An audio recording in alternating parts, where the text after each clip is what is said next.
Os casais que sofrem de infertilidade, muitas vezes têm dificuldade para entender os possíveis caminhos que podem levá-los até a maternidade.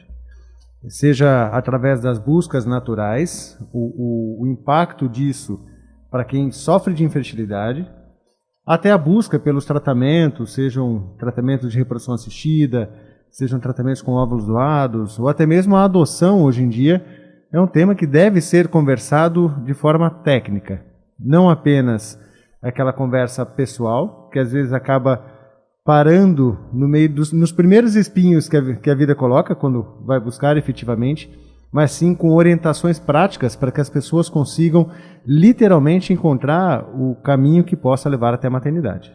Ainda existe muita falta de informação sobre o assunto, o senhor acredita? Muita. Eu não tenho dúvida.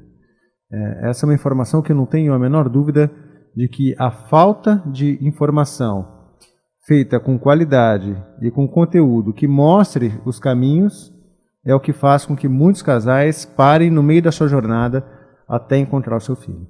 Por isso que é importante buscar uma ajuda especializada, né, para poder entender, conhecer os métodos existentes e até receber um tratamento adequado, passar por exames. Às vezes a gente conhece casais que enfrentam essa dificuldade, mas que não buscaram ainda, né, um médico para poder entender a situação do casal, o que pode estar. Às vezes é uma solução até mais simples, não é?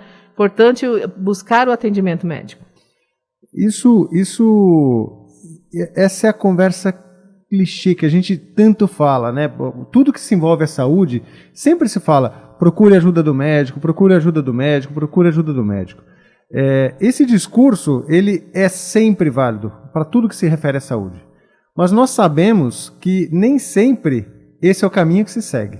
Então, eu parei de lutar contra isso. Por isso que eu escrevi o livro. Por quê? Porque existem pessoas que, antes de procurar o profissional, vão procurar redes sociais, vão procurar a família. Então, a orientação e o conteúdo hoje também está fora dos consultórios médicos. Então, procurar um médico para saber qual caminho você pode seguir é, de fato, a resposta correta. Mas está um pouco fora da realidade de muitas famílias. Muitos, às vezes, não têm o acesso ao profissional de formação especializada em reprodução assistida. Poucos são os profissionais realmente capacitados para falar sobre esse assunto. Até mesmo por saber que profissionais não capacitados estão conduzindo os casos de infertilidade, que as redes sociais, o conteúdo, o livro mesmo que eu escrevi, tem um projeto social muito importante. Então, procure seu médico, essa é a mensagem clichê, é fato, é correto. Mas também procure outros meios de informação, como a rádio de vocês, por exemplo, que dão abertura a esse tipo de informação, para que as pessoas entendam que existem caminhos, sim, para casais que sofrem de infertilidade, para que eles possam encontrar seu filho de alguma maneira. Existe uma ideia errônea que ficou lá de trás, de que esse processo é um processo muito caro, que não é acessível a todas as famílias. Isso foi mudando ao longo do tempo, com a evolução das tecnologias? Existem diversas formas e tratamentos para o casal com infertilidade. Existem desde os métodos mais simples aos métodos mais sofisticados, como a fertilização in vitro, por exemplo. A fertilização in vitro, propriamente dita, é ainda um tratamento de alto custo. Existem programas de baixo custo, existem programas de baixa renda para casais com menor condição socioeconômica, mas que não são baratos. Poucos são os serviços públicos do Brasil que oferecem serviços de reprodução assistida. Mas ainda a condição econômica limita alguns casos. Mas é importante entender que não são todos os casais que vão precisar desse tipo de tratamento. Agora, mesmo os que precisam e que têm dificuldade socioeconômica, também existe uma condição que se chama planejamento financeiro. Então, existe um custo elevado? Existe. Agora, é uma prioridade na sua vida? Faça seu planejamento financeiro. Porque, hoje em dia, as formas de parcelamento, os programas de baixo custo, procure, só não fique parado, sabe? Assim, faça aquilo que você precisa fazer para que você busque aquilo que você quer ter. Então, embora, sim, a condição socioeconômica seja uma condição que limita ações, essa limitação também pode ser superada. Muito bem, nós estamos conversando com o ginecologista Davi Butros, ele que é especialista em reprodução humana. Bidu, tem perguntas? Com certeza, doutor Davi, bom dia. Bom dia. Esse assunto, infertilidade. Até onde a família ajuda e até onde a família atrapalha, se é que eu posso dizer isso? Pode dizer isso certamente. Eu costumo relacionar o casal que sofre de infertilidade, ele passa por diferentes fases do luto.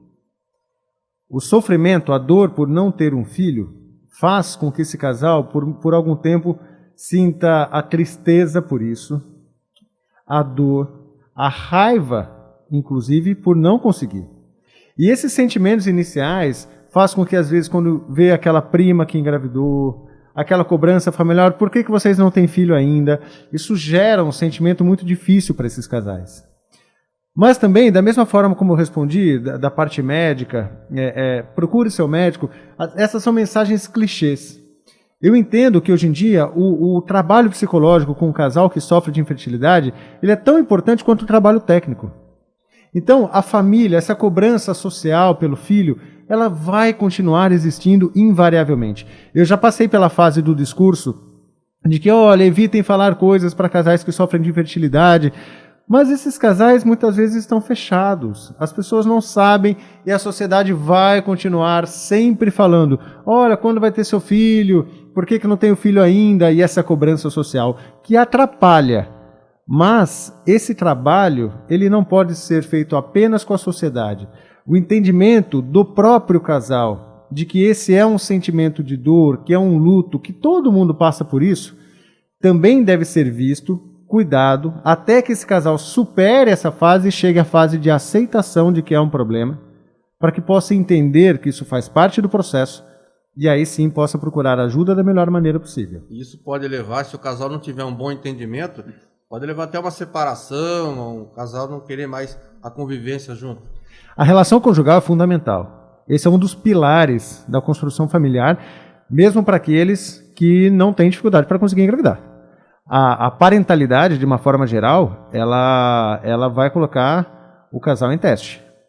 Então, mesmo o momento da dificuldade de conseguir engravidar, vai colocar o casal em teste.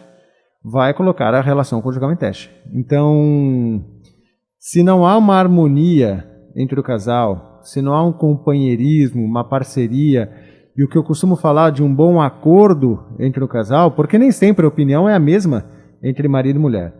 E aí cabe o bom diálogo, cabe o bom entendimento, e para que o casal consiga continuar junto, porque não é uma luta fácil. Muitas vezes é uma luta que demora anos. Mas ao mesmo tempo que eu vejo que isso faz com que alguns casais se separem, eu também vejo na prática que isso une muitos casais, que isso traz mais força para a relação conjugal quando eles conseguem caminhar juntos e muitas vezes superar essa dificuldade. Nós falamos a respeito dos casais que por algum motivo são inférteis, né? Mas nós temos hoje em dia aquela situação também das mulheres que investiram na sua carreira, nos seus estudos, o tempo foi passando e de repente elas se veem aí naquele dilema, né? Elas querem ter um filho, mas elas acham que já pode ser tarde demais. Como é que está essa questão hoje em relação ao que a medicina pode oferecer a essas mulheres? Essa resposta ela é muito cuidadosa. Por quê? Porque hoje a medicina ainda não tem a solução do problema para o impacto da idade, para a qualidade dos óvulos e o potencial reprodutivo da mulher. Por mais que a medicina avance, o impacto, essa dificuldade que ocorre quando a mulher avança a sua idade, ela vai acontecer invariavelmente. Invariavelmente. Esse é o tema central do livro, que é a busca pela maternidade nos limites da vida reprodutiva, onde eu tento colocar por A mais B quais são as dificuldades que o casal pode ter e mesmo assim mostrar outros caminhos pela busca da maternidade. Então, a principal recomendação para quem sabe que vai postergar a maternidade de alguma maneira, ainda é a preservação da fertilidade numa idade mais jovem. Então, que é o congelamento dos óvulos. Então, se a mulher tem acesso a essa informação, se ela tem o conhecimento da queda do seu potencial reprodutivo de acordo com o avanço da sua idade, se ela tem o conhecimento da sua reserva ovariana, qual é o potencial dos óvulos que ela tem, ela pode fazer o seu planejamento reprodutivo e, de repente, guardar os seus óvulos numa idade mais jovem da sua vida reprodutiva para que ela possa utilizá-lo no futuro, quando a idade avançar e sua chance diminuir. Não existe um padrão em relação a isso, por exemplo, a mulher com 40 anos, varia bastante entre as mulheres, isso? Não varia muito. Existem variações, eu já entro nesse detalhe, mas antes de falar da exceção, vamos falar da regra. Até os 35 anos, o potencial reprodutivo da mulher se mantém bem. Dos 35 aos 40, essa chance cai e depois dos 40 essa chance despenca. Eu vou te dar em números. Então, vamos colocar assim, um casal que sofre de infertilidade precisa fazer um tratamento de fertilização in vitro. Se esse casal tem até 35 anos, a sua chance de gravidez é de aproximadamente 70%. Dos 35 aos 38 anos, essa chance é de 50%. Aos 40 anos, essa chance é de 30%. Aos 42, é de 15% a 10%. Com 43, 5%. Com 44 ou mais, essa chance é menor do que 3% de ter um filho em casa. Então veja que nós saltamos de 70% para 3% dos 35 aos 43 anos. É a queda e depois o penhasco da vida reprodutiva da mulher. Essa é a regra. Isso é o que vai acontecer com todas as mulheres. Existem ainda exceções, que são aquelas mulheres ainda jovens, mesmo com idade menor que 35 anos, que já sofrem com a baixa reserva ovariana ou a insuficiência ovariana prematura. Esses são os casos que ocorrem mais ou menos 5 a 10% das mulheres. Então não é tão exceção assim. Entendo que 5 a 10% das mulheres é um número significativo. E essas mulheres, apesar de ter uma idade mais jovem, têm a sua reserva ovariana, ou seja, a sua quantidade de óvulos, menor do que se espera. E já sofrem desde cedo com a dificuldade maior de conseguir ter um filho. E aí cabe o cuidado da sua avaliação da sua reserva ovariana enquanto ela ainda faz a sua rotina ginecológica. Algo que também, infelizmente, não é feito. Não é feito, não é feito, de forma rotineira, não. Pelo que o senhor estava me falando, então, o ideal seria que a mulher, principalmente a mulher, logicamente a gente fala dos casais, os homens que também desejam ser pais, mas seria importante pensar nisso quando ainda se é jovem, para se avaliar essas possibilidades. Por exemplo, a mulher que está começando sua carreira, né, tem os seus projetos, os seus planos profissionais, mas deseja lá na frente, no futuro, ser mãe. Seria bom ela já ter essa avaliação para entender a sua própria condição. Não tenho dúvida. Esse é um segundo trabalho. Da mesma forma como eu comecei na entrevista, falando assim, olha, procure seu médico, mas eu sei que a informação também está na rede social. Nós tentamos, por diversas maneiras, atingir o grupo de ginecologistas. Porque, teoricamente, a mulher vai ao ginecologista. Diferentemente do homem, o homem é mais difícil, né, para poder ir ao médico. Mas a mulher vai ao seu ginecologista de forma rotineira. Então, se todo ginecologista fizesse a avaliação da reserva ovariana e tivesse uma conversa de orientação sobre os cuidados reprodutivos, tudo seria mais fácil. Só que as conversas de planejamento familiar do ginecologista, hoje em dia, se resume à contracepção. Como não ter, ao uso da pílula, ao uso do DIU. Então, assim, a conversa, de uma forma geral, resume-se a como não ter um filho. E não se aborda essa questão da maternidade. Não vou falar mas assim, na grande maioria das vezes, né? Não se conversa sobre o planejamento, sobre a preservação da fertilidade, sobre o potencial reprodutivo, sobre a reserva ovariana. Então, hoje em dia, se você, mulher, tiver o conhecimento de que é possível medir a sua reserva ovariana através de exames, cobre do seu ginecologista disso. Porque assim nós trabalhamos nas duas frentes, com o próprio ginecologista, que deve sim vir buscar esse tipo de informação, e com a população de uma forma geral, que deve sim exigir do seu médico alguma conversa e orientação sobre o tema. Com certeza. Pidu, mais alguma pergunta para o doutor Davi? Só para finalizar da minha parte, a questão da reprodução humana, ela está ligada também aos problemas do cotidiano? Hoje a gente vê, infelizmente, o desemprego, a mulher tendo que trabalhar acima do seu normal para poder suprir as dificuldades? Não só pelas condições adversas do mundo moderno, mas mesmo com as condições de ganho social da mulher. A mulher ocupou um espaço na sociedade que antes não tinha.